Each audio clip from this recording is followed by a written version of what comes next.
Okay, so in today's video, we're going to be talking about the D-Log from the Mavic 3. This is something that gives a lot of people a hard time because the D-Log on the Mavic 3, unlike the Mavic 2 Pro and the Air 2S, is very, very flat. It's almost more like a cinema camera than it is anything else. And because of that, exposure can be a little bit more difficult to compensate for. So today I'm going to give you a couple of tips that have helped me, along with some technical LUTs. One technical LUT that I have developed, the other one that DJI developed, and show you how I grade the DJI LUT versus my LUT and how I expose for each of these and why underexposing for the Mavic 3 log isn't such a bad thing like you would think. Let's get started. What's good, everybody? Ken here. You're watching OriginaldoBo, and today I'm pretty stoked because this, my Mavic 3, my standard version, came back from DJI from repair. And it took a total of 5 days just about from the point they got it. So it was more like an 8-day round trip repair, which I don't think is really all that bad considering these things are really hard to get. But it was sent to them. It took 3 days for it to get to them, about a day and a half for them to evaluate it, 1 day processing, and then they shipped it right back to me, and it's a brand new unit. So pretty stoked about that. I will be taking a look at the video out of this. I didn't have problems with the first standard version, but doesn't mean that I won't have problems with this one. This is a new unit, but maybe the quality control is a little bit better knowing that it came from a repair center than what was shipped. So I will take a look at that later. But we're talking about D-Log on the Mavic 3, how to grade it, how to use these technical LUTs. We're going to be using Premiere Pro, but you can use Final Cut Pro, DaVinci Resolve. I am going to do a DaVinci tutorial on color grading. I'm getting a lot better at grading within DaVinci. I actually bought a license for it. I've been using it quite a bit actually. But today I'm just going to show you Premiere Pro because that's the most comfortable workflow that I am accustomed to. But you know, there's no right or wrong way. You can use whatever program that you want. So with that said, let's go ahead and jump over to the computer and I'll show you the LUTs that you can get for the Mavic 3 to get the footage back to Rec 709. So obviously the one that is the most common is going to be this one, the D-Log to Rec 709 LUT from DJI. You can download it for free. There's a Mac version and then there's a Windows version. I've honestly found that there'd be no difference between the Mac or Windows version. I'm not really sure if there's like a slight gamma change between the two, but from my testing, I haven't noticed a difference. So you download those, it's free. Or of course you can go over to the link in the description below, which is going to be to my Solid Start LUT. That is going to let you download this LUT for free. I've tuned the magentas, the greens, and the blues on this and added the appropriate amount of contrast and saturation to this LUT to provide you with a solid start. Now, in a lot of the Facebook groups and the forums, they said that I made the horizon tilt video to run it as a promo for a free LUT, which makes absolutely no fucking sense because why would I want to promo something that is free? It's free. It's literally, you enter $0, you hit add to cart, it downloads it. I had to use something to distribute this LUT because if I use Dropbox or Google Drive with all the downloads, they would end up basically turning my Dropbox off eventually because of the excessive traffic.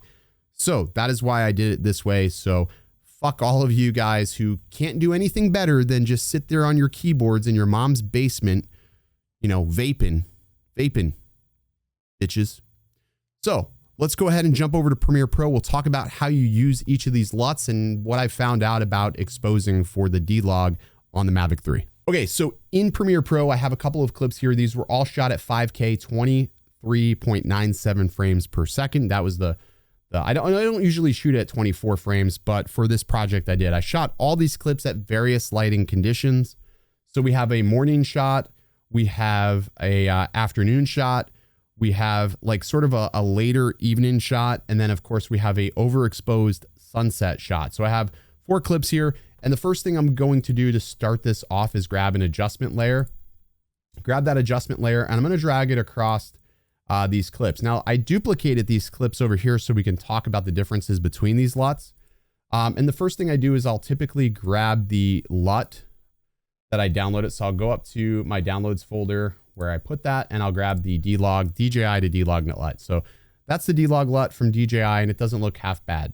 The next thing I typically will do is go ahead and cut each of these clips so that my adjustment layers are all separate. So This clip right here, I overexposed it quite a bit because I thought you had to overexpose this D-log. So one of the things that I need to do is go ahead and try to get that contrast back. Easiest way to do that is sort of add some contrast to it and then lower your shadows.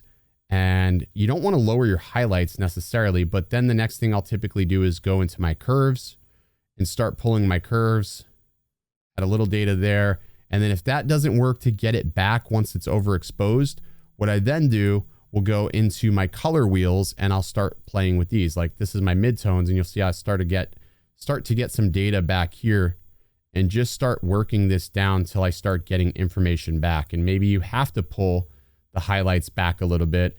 And you can see that's, I mean, it's definitely a lot better, but that's about as good as you're going to get. And another thing is if you look at your Lumetri scopes, you'll see that information is bottoming out, and you also don't have information up top here. So it's not the best, but if you take a look at it, sort of on, off, I mean, it is what it is. All right, let's take a look at that same clip. But if we use the solid start LUT that I created, so again, like I said, I overexposed these clips because being used to the Mavic 2 Pro, I always found that I used to have to overexpose by like 1.5 stops. So that's what I did. I usually load my LUTs into the creative tab. So I'm going to go ahead and grab my solid start LUT and I'm going to load that in. Now, by default, it doesn't look all that impressive, but once you add your contrast back in, so we'll add a little bit more contrast, we'll come over to the curves and we're going to add some curves. And yeah, that's a little extreme, but we don't need it to be that extreme. We can come back to about here, but let's take a look at some things. One, the greens are a little hot there, but we can fix that. We can lower that down, and then we could also bounce back that contrast a little bit. You can tone the saturation to how you need, but let's take a look at this. So if we look at this clip here, it looks sort of flat and sort of bland, and look at the clouds on the left-hand side. So the left-hand side, you'll notice that there isn't a lot of data right here. But if we look back at this LUT, not really doing too much to this, we have a lot more data. You can see that there's like some clouds to the left-hand side. So this LUT really does a good job of sort of expanding and maximizing the dynamic range within the D-log. The rest is up to you. How you want it to look is up to you. But if you're somebody who has a habit of overexposing, this LUT will assist you in those instances. Let's take a look at this clip here. So this is a clip here where we were on the farm. And again, I'm just going to lower the shadows a little bit, add a little bit of contrast. This is the DJI LUT. I'm going to then go into my curves and do the same thing. Really just try to play with this a little bit, trying to get that contrast back. And, you know, it's workable. I can do a lot to this to really try to manipulate it. I find that the curves give me the most amount of range when it comes to grading. So if you're not familiar with curves, you know, we see the S curves. You can make extreme S curves. You can make moderate S curves. But basically what I do is I play with it and watch my waveforms and try to expand that image. Now let's take the same clip. We'll take another adjustment layer, and we're just going to apply that Dobo LUT that I have, the solid start LUT. And we'll just grab that and we'll hit OK. So right out of the gate, it's looking a little bit flat. But again, I can grab my curves and start adding and playing with the curves. And we can just, you know, nurture this back. And if I wanted to, there is no harm in raising the exposure. If you wanted to, you could raise the exposure. I've added no additional contrast either. Now I'm going to pop the highlights a little bit and lower my shadows just a smidge. And you can see right from the start, the greens are a little bit more accurate. If we look at this clip here, how the greens are really flat, lacking contrast. Look at the greens here. They just pop. You know, it just looks so much cleaner and more accurate. So again, that's the whole thing with this solid start LUT. It's just more accurate, more vibrant colors. That's what I've tailored it to be for. Let's take a look at this clip. So this is an interesting clip here because I underexposed this, and I found that underexposing on the Mavic 3, like just underexposing a little bit is okay, because what I can do is just raise the exposure a little bit, and it doesn't really hurt the image. There's not going to be a lot of noise. And then I can sort of bring down my shadows a little bit and then bring up my highlights, trying to expand that waveform. And I'm getting more details back in the image by doing so. And if I wanted to, I can sort of take up the midtones, but you got to be careful because sometimes in clips like this, you'll get like a sort of a matte finish. I don't know. It's just weird how it looks sometimes. So you got to be careful, but you can sort of, you know, really push these colors a little bit and you can get it back. And that looks pretty good. That looks, I mean, it's not great. It's still muddy. Like these rocks have no detail. Let's take this same one and let's bring it over here. Let's take a look at the LUT that I did. The LUT that I did is going to look really dark, but I want you to see what will happen once we raise our exposure back. So if I would have overexposed this image, and let's see, we'll bring that back here. We'll bring the exposure up. Like I can bring this exposure up quite substantially, actually. We'll lower the shadows a little bit, raise the highlights a smidge, and we're about even to where we were. I mean, that one's got a little bit more there, but let's go to our color wheels, or actually let's go to our curves again. And we will just add like a moderate S curve to it. Doesn't need to be much, but you can see we have a lot more detail in the sky. You can make out more detail in the rock down here, and you can make out more details on these mountains. So it's just the way that LUTs are designed. I mean, I find that overexposing works, but you need a LUT to retain that. Paul Leeming's LUT is really good, but he doesn't have one yet for this. Leeming LUTs always have you overexpose, and then it sort of rectifies the correction in post. So I would also look out for his LUT. His LUTs are expensive, but they work great. Here's this last clip here where it was overexposed. And let's just go in here and we'll just mess with this here. We'll just lower the shadows a little bit, add some contrast. I'm going to go to curves and just try to see what I can do. It's going to be hard to get this back, but I'm going to have to lower the highlights, and you can see it's really smushing this here. Again, this is just me screwing up in camera, but it's like if you screw up, you want to know you can get your clips back. That's the DJI LUT. I'm going to do the same thing with the LUT that I created. So again, I didn't build these LUTs off these scenes. I built these LUTs after the fact, by the way. So I just wanted to clarify that as well. So we'll hit OK. And you can see that that's my LUT, no additional changes. If we want to add some changes, I'll just go to curves. And this I can be a little bit more gradual with and make it a little bit more. And like, that's like, for me, that I could be done. That could be passable for somebody. That could be totally passable versus this clip here. Like that clip versus this clip. Like you can obviously see the difference between the two. So my best rule of thumb is try to aim for like an even exposure. If you're going to use the DJI LUT, an even exposure or maybe slightly overexposed is going to serve you better than overexposing. If you underexpose, you're going to be safe. Now, if you're using my LUT, overexposed by at least one stop, and that's going to give you the best amount of performance in different lighting situations. Now, again, this is all D-Log. So this is shot in D-Log 400 to D-Log 800. You don't have anything in between.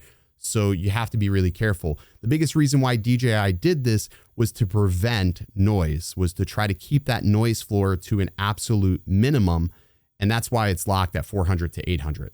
I'm not 100% certain if there is a minimum ISO or a maximum ISO, but if I had to guess, I would say D-Log is probably maxed at 800, or maybe that's its dual native. I don't know. There's a lot of things we don't know about this sensor, but like a lot of micro four thirds sensors, like my BGH1 has dual native ISO. I have a dual native ISO at 400, and it has a native ISO or a second native ISO at like 2500.